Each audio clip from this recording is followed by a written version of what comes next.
नमस्कार दोस्तों, defence show में आपका स्वागत है। तो दोस्तों, एक बहुत ही बड़ी खुशखबरी निकल कर आ रही है एएमसीए प्रोजेक्ट को लेकर और एक बड़ी धनराशि इस प्रोजेक्ट के लिए अलॉट करी जा रही है और इसके साथ ही साथ एएमसीए को लेकर और भी कई अपडेट्स हैं और साथ ही कैसे अब एएमसीए पहले से बहुत ही ज्यादा तेजी से बनाया जा रहा है, ये सारी बातें मैं आपको इस वीडियो में बता रहा हूं। तो वीडियो में अंत तक बने रहिए, वीडियो बहुत ही इंटरेस्टिंग है। साथ ही लेटेस्ट डिफेंस अपडेट्स के लिए चैनल को जरूर सब्सक्राइब कर लीजिए। तो चलिए वीडियो शुरू करते हैं।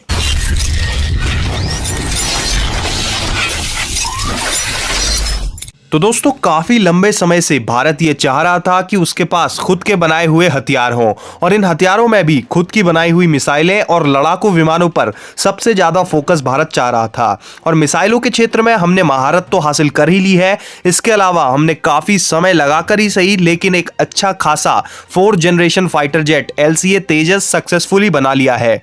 इससे भारतीय वायुसेना को फायदा तो हुआ ही है, इसके अलावा कई देश तेजस को खरीदने को लेकर भी उत्सुक दिखाई दे रहे हैं। दोस्तों, हालांकि आज के समय में दुनिया के सभी देश 5th जनरेशन जेट्स की ओर स्विच कर रहे हैं और ऐसे में यह जरूरत है कि भारत भी भविष्य का लड़ाकू विमान तैयार करे और इसीलिए भारत ने एएमसीए प्रोजेक्ट की शुरुआत करी थी। दोस्तों, शुरुआत में इसमें काफी समय लगने की उम्मीदें जताई जा रही थी क्योंकि जिस हिसाब से HAL ने LCA तेजस को बनाने में काफी लंबा समय ले लिया था, उससे सभी लोगों को शिकायतें भी थी। लेकिन कई ऐसे कारण रहे जिनसे अब यह लग रहा है कि भारत का एएमसीए प्रोजेक्ट काफी जल्दी पूरा होने वाला है। और सबसे बड़ा रीजन तो इसका यह है कि दोस्तों, HAL का प्राइवेटाइजेशन होने जा रहा है और कई एक्सपर्ट्स का मानना है कि प्राइवेटाइज हो जाने के बाद HAL अपने काम में तेजी लाएगा। हालांकि दोस्तों, यह सिर्फ एक ओपिनियन है। आप क्या सोचते हैं? कि आपको लगता है कि प्राइवेटाइज हो जाने के बाद HAL तेजी से काम करेगा? कमेंट सेक्शन में लिखें। दोस्तों, इसके अलावा HAL के पास पिछले LCA प्रोजेक्ट से बहुत सारा एक्सपीरियंस इकट्ठा हो चुका है और यहां पर उस एक्सपीरियंस को काम में लेकर भी समय की काफी बचत की जाएगी। इसके अलावा HAL अपनी प्रोडक्शन लाइंस भी बढ़ाने पर प्लानिंग कर रहा है और कई LCA तेजस लाइंस ऑलरेडी सेटअप भी की जा चुकी हैं। तो दोस्तों, ज्यादा प्रोडक्शन लाइंस के होने से काम में और ज्यादा तेजी आने वाली है। इसके साथ ही साथ एक जो सबसे बड़ी रुकावट थी इस प्रोजेक्ट में, जो कि हमारे सभी डिफेंस प्रोजेक्ट्स में रहती है, वो है बजट पर्याप्त ना होना। और ऐसा नहीं है कि भारत सरकार के पास अधिक धन नहीं है, लेकिन राजनीतिक उथल पुथल के चलते और भी कई कारणों के चलते बजट सैंक्शन होने में काफी समय लग जाता है। लेकिन पिछले कुछ सालों में भारत में एक स्टेबल गवर्नमेंट देखने को मिली है और अभी वो फुल मेजॉरिटी में है और उसमें कई हद तक ये प्रॉब्लम सॉल्व हो जाती है। और इसी को लेकर एक बड़ी खबर भी निकल कर आ रही है, जल्द ही भारत सरकार एएमसीए प्रोजेक्ट के लिए 15,000 करोड़ रुपए सैंक्शन करने जा रही है। दोस्तों, ये खबर सारे डिफेंस लवर्स के लिए बहुत ही बढ़िया है क्योंकि जब भी पहले एएमसीए के बनने की बात की जाती थी तो यह कहकर तंज कस दिया जाता था कि इसे बनने में और 20 साल लग जाएंगे।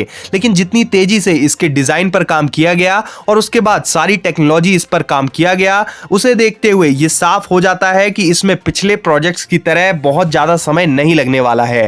हालांकि हो सकता है कि इसे फाइनल टच देने में कुछ एडिशनल समय लग जाए क्योंकि यह कोई छोटा मोटा लड़ाकू विमान भी नहीं है।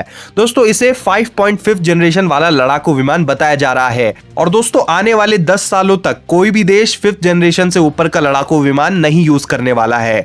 HAL के अधिकारियों के मुताबिक 2024 में हमें एएमसीए का पहला प्रोटोटाइप देखने को मिल जाएगा और हो सकता है इससे जल्दी भी मिल जाए क्योंकि अभी अभी जो बजट सैंक्शनिंग को लेकर खबर आई है, अगर यह पैसा जल्द से जल्द सैंक्शन कर दिया जाता है तो आने वाले 5 से 6 सालों में एएमसीए का प्रोडक्शन चालू हो जाने वाला है। यानी कि 2026 में हमें पहला उड़ता हुआ एएमसीए लड़ाकू विमान देखने को मिल सकता है।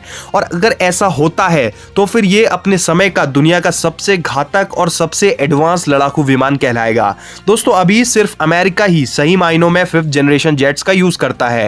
हालांकि रूस ने भी 5th जनरेशन जेट बनाकर तैयार कर लिया है, लेकिन अभी यह कमीशन नहीं हुआ है और एक्सपर्ट्स के मुताबिक इसे सही मायनों में 5th जनरेशन नहीं कहा जा सकता। तो भारत का एएमसीए जो कि 5.5 प्लस जनरेशन का होने वाला है, वो निश्चित तौर पर अगर जल्दी तैयार कर लिया जाता है तो भारत को एक बहुत बड़ी ताकत देगा और भारत लड़ाकू विमानों के मामले में दुनिया के बड़े देशों से जो पिछड़ा हुआ था उसमें भी भारत टॉप पर आ जाएगा। और इसके अलावा हमारे दुश्मनों के लिए तो ये सरदर्द है ही। और मेरा मानना यह है कि चीन और भारत के बीच बीते साल जो कुछ भी हुआ है उसे देखते हुए भी भारत सरकार ने इसका संज्ञान लिया है। तो इस प्रोजेक्ट को लेकर और कोई भी खबर निकल कर आती है मैं आपसे शेयर करता रहूंगा। बाकी आप क्या सोचते हैं इस प्रोजेक्ट के बारे में कमेंट सेक्शन में लिखें। साथ ही ऐसी लेटेस्ट डिफेंस अपडेट्स के लिए चैनल को जरूर सब्सक्राइब कर लें। जय हिंद, वंदे मातरम।